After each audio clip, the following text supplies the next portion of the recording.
Today is Ash Wednesday, February 17. My name is Pastor Anthony, and this is Wilderness Wanderings.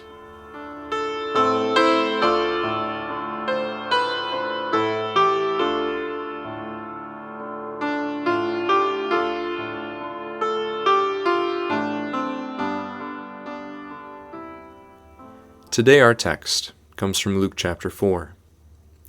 The scroll of the prophet Isaiah was handed to Jesus. Unrolling it, he found the place where it is written, "The Spirit of the Lord is on me, because he has anointed me to proclaim good news to the poor. He has sent me to proclaim freedom for the prisoners and recovery of sight for the blind, to set the oppressed free, to proclaim the year of the Lord's favor." Then he rolled up the scroll, gave it back to the attendant, and sat down. The eyes of everyone in the synagogue were fastened on him. He began by saying to them, "Today, this scripture is fulfilled in your hearing." Luke chapter 4, verses 17 to 21. This coronavirus 2019 crisis began for us in Canada on Wednesday, March 11, 2020, when the WHO declared it a global health pandemic. Within a week, our life had changed drastically. In the church calendar, the season was Lent, the season of giving things up in order to focus on God. And as we begin again into Lent this year, I can't help but think of our Lenten journey of last year. It seems almost that Lent never ended. We just got stuck somewhere around Good Friday, but never quite made it into the freedom, light, and life of Easter Sunday. Do you feel like that too? We passed through not just a pandemic, but a confrontation with deep racial disparities, injustice, and prejudice, not just in the U.S., not even just in Canada, but within our very selves.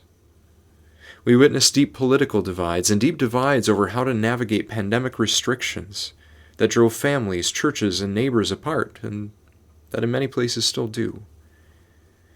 We witnessed a lot of injury, disease, mental health challenges, substance abuse, and death, too. But into this too long Lenten journey enters Jesus, speaking the same words spoken at the last funeral in our church. Jesus enters, and in the face of the death, injustice, and divisions before us, he proclaims good news to the poor, hit disproportionately hard by pandemic restrictions. He proclaims freedom for the prisoners of human trafficking, recovery of sight for the blind majority who cannot see their own misery and need for salvation, the setting free of those oppressed by racially biased structures in society, the year of Jubilee to effect a true, just, and restorative reconciliation between us all. Today, Jesus said, this scripture is fulfilled in your hearing, whatever it is that he meant in all its fullness. Jesus was anointed by the Spirit to make these proclamations and also to make them true in the real lives of real people in this world. Dare we believe that this is the work that Jesus is still doing among us, even now, even today, even in the midst of so much death, division, and despair? That Jesus still proclaims the good news of the gospel of salvation in him, and the promise of freedom, restoration, renewal, and a great setting right of all things now wrong? In just that peculiar belief lies our Christian hope. Today is Ash Wednesday, the first day of the season of Lent 2021.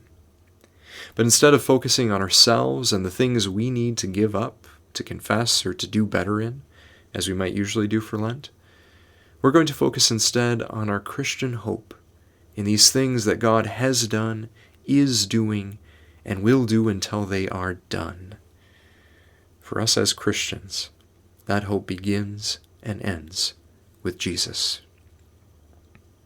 And now as you journey on into this Lenten season, go with the blessing of God. May the peace of the Lord Christ go with you, wherever he may send you. May he guide you through the wilderness, protect you through the storm. May he bring you home rejoicing at the wonders he has shown you. May he bring you home rejoicing once again into our doors.